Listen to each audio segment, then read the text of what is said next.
अस्सलाम वालेकुम एवरीवन। आज की इस वीडियो में हम स्ट्रेचेबल पैंट बनाना सीखेंगे। तो इसको बनाने के लिए मैंने ये 2.25 मीटर का कपड़ा लिया है। अगर आप हैवी साइज़ का बनाना चाह रही हैं तो आप 2.25 या 2.5 मीटर कपड़ा लेंगे और मीडियम साइज़ के लिए आपको 2 मीटर लेना है। स्मॉल साइज़ के लिए 1.5 मीटर भी चलेगा। तो यहाँ पर देखिए डबल फोल्ड कपड़ा मैंने रख लिया है। इस तरह कपड़े को अच्छे से आयरन करके रख लें। और ये मैं कॉटन फैब्रिक ली हूँ, आप इसकी जगह कोई सा भी कपड़ा ले सकती हैं, सिंथेटिक वगैरह भी ले सकती हैं। स्टेप आपको यही फॉलो करना है। तो देखिए इस तरह से मैं इसको टर्न कर ले रही हूँ। ट्रायंगल शेप में इसको रख लेना है। जो खुला हुआ साइड है वो उस तरफ है और ये जो फोल्ड किया हुआ साइड था ये मेरी तरफ मैंने कर लिया है। तो इस तरह से करके इसको रख लेना है। अब देखिए जो ये कोना है यहाँ से मेज़रमेंट टेप को रख लें और जितना आपको मोहरी की चौड़ाई रखनी है यहीं से मार्क कर लेना है और थोड़ा सा तिरछा करना है। जिस तरफ खुला हुआ साइड है उस तरफ झुका देना है और इस तरह से मार्क कर लेना है। अब यहाँ से पूरी लेंथ आपको लेनी है और उसमें 4 इंच और ऐड कर लेना है। तो जैसे कि मेरी यहाँ पे लेंथ है 38 इंच और उसमें हमें 4 इंच और लेना है। तो मैं यहाँ पे 42 इंच लूँगी प्लस 1 इंच मैं एक्स्ट्रा लूँगी सिलाई वगैरह के लिए। तो मैं 43 इंच पे मार्क कर रही हूँ यहाँ पर। तो इस तरह से आपको मार्क कर लेना है। यहाँ पर इस तरह से मैंने मार्क कर लिया है।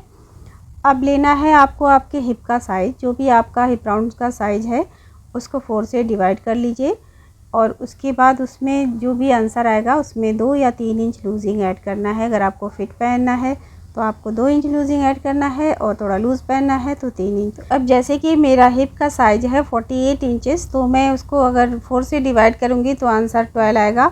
तो उस 12 में मैंने 2 इंच लूजिंग ऐड कर लिया है। तो यहाँ पर मैं 14 इंच पे मार्क कर रही हूँ।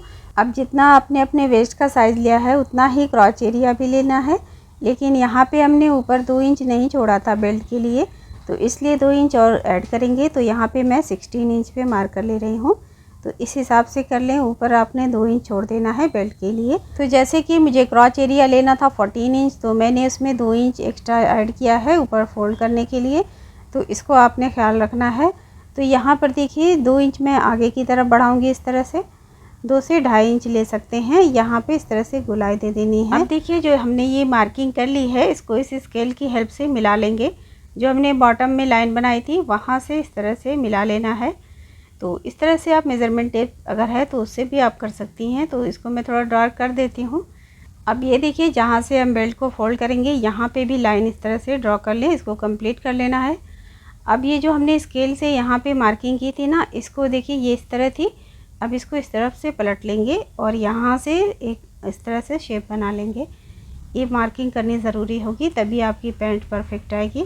अब यहाँ से जहाँ से हमारा हिप का साइज आता है ना, यहाँ से गोलाई दे देंगे थोड़ी सी। इस तरह से ज़रूर मार्किंग करें, इससे पैंट की बिल्कुल प्रॉपर शेप आती है।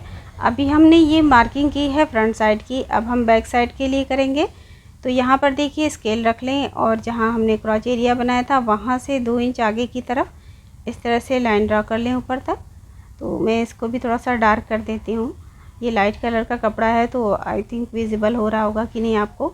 अब आगे की तरफ भी 2 इंच इस तरह से बढ़ा लेंगे जैसे हमने पहले किया था। यहाँ पर भी इस तरह से गोलाई दे देनी है।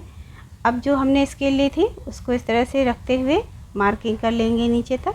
और इस बात का आप ख्याल रखें कि 2 इंच या 1.5 इंच एक्स्ट्रा लेंगे आगे की तरफ। अब देखिए ऊपर की साइड में भी हमें 1.5 से 2 इंच बढ़ा देना है बैक साइड को। इस तरह से तिरछी लाइन ड्रॉ करेंगे, जिस तरफ क्रॉच एरिया है ना उधर इस तरफ से बढ़ा देना है। अगर बैक पार्ट आप बड़ा नहीं रखेंगे तो ये पीछे से खिंचाव आता है, तो इसको आप ध्यान में रखिए और आप इस तरह से बड़ा रखिएगा। अब देखिए इसकी हमें कटिंग कर लेनी है। तो बॉटम से इसकी इस तरह से कटिंग करेंगे और जो हमने फ्रंट के लिए मार्किंग की थी पहले उसको कट नहीं करना है। बैक पार्ट की जो मार्किंग की है ना, जो आगे की तरफ मार्क है उसको हमें पहले इस तरह से कट कर लेना है। यहाँ तक कट कर लिया है। अब देखिए यहाँ से भी इस तरह से बैक पार्ट को ही पहले कट करेंगे और फिर इस तरफ से इस तरह से कटिंग होगी। ये दोनों साइड के लिए होता है, तो यहाँ पे बैक फ्रंट का टेंशन नहीं है, बस इस तरह से आपको कट कर लेना है जो मार्किंग है। अब देखिए इसकी कटिंग हो गई है। अब हमें क्या करना है, जो फ्रंट पार्ट है इसको इस तरह से हटा लेंगे दोनों पार्ट को और जो इसका बैक पार्ट है उसको इससे अलग कर लेंगे। तो इसको थोड़ा सा हटा लेती हूँ मैं पहले। फिर पहले इसको आप सेट कर लें अच्छे से। जो फ्रंट पार्ट है इसको रख लें। अब इसमें कपड़ा कम है ना, तो इसके लिए जो भी कपड़ा बचा होगा तो ये डबल फोल्ड है कपड़ा, इसको रख लें इस तरह से। और अगर आपके कपड़े का आरत ज़्यादा है तो आपको इसकी कटिंग अलग से नहीं करनी पड़ेगी, लेकिन ये कम रहेगा कपड़ा तो आपको इस तरह से ज्वाइन करना पड़ेगा। तो यहाँ पर देखिए इस तरह से कपड़े को अच्छे से सेट करके रख लें। अब जो बैक पार्ट था ना, इसको हमने कट किया था, तो जो इसका फ्रंट पार्ट था इस पर हमको इस तरह से रखना है, आगे से नहीं रखना है। जहाँ से इसकी मार्किंग थी वहीं पर इसको रख लेना है ताकि हमको प्रॉपर शेप मिल जाए। अब बस इसी पे इस तरह से मार्किंग कर लें और फिर कटिंग कर लेना है। तो नीचे से इसकी कटिंग करना है और ये बहुत ही आसान कटिंग होती है, एक बार आप अच्छे से समझ लेंगे तो बहुत ईज़िली इसको बना लेंगे।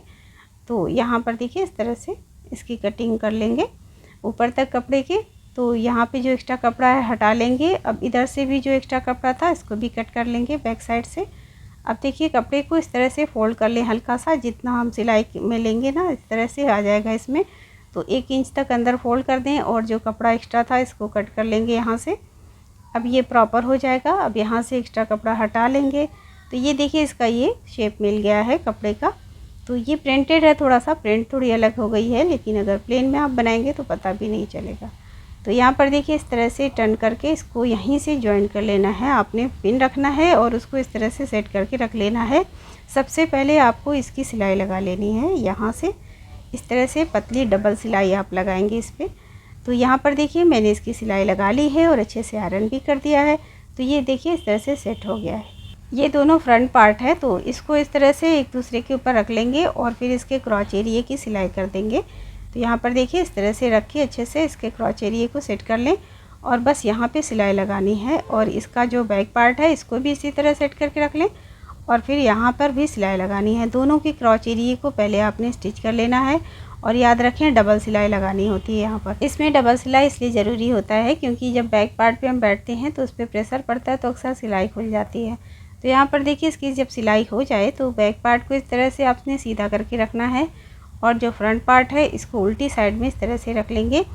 सीधी साइड दोनों के अंदर होनी चाहिए और उल्टी साइड ऊपर नीचे इस तरह से रख लेना है और इस तरह से पकड़ के साइड की सिलाई लगा लेनी है आपको अच्छे से। और जब इसकी सिलाई लग जाए तो इसको एक बार इसके ऊपर टॉप स्टिचिंग भी कर दें, जैसे डबल सिलाई होती है ना साइड में, तो उस तरह से बहुत अच्छा लुक आता है। तो यहाँ पर देखिए मैंने इसकी सिलाई लगा ली है और फिर इसके ऊपर एक बार टॉप स्टिचिंग कर दी है, यानी सिलाई को फ्रंट की साइड में मोड़ के उसके ऊपर एक बार और सिलाई लगा दी है।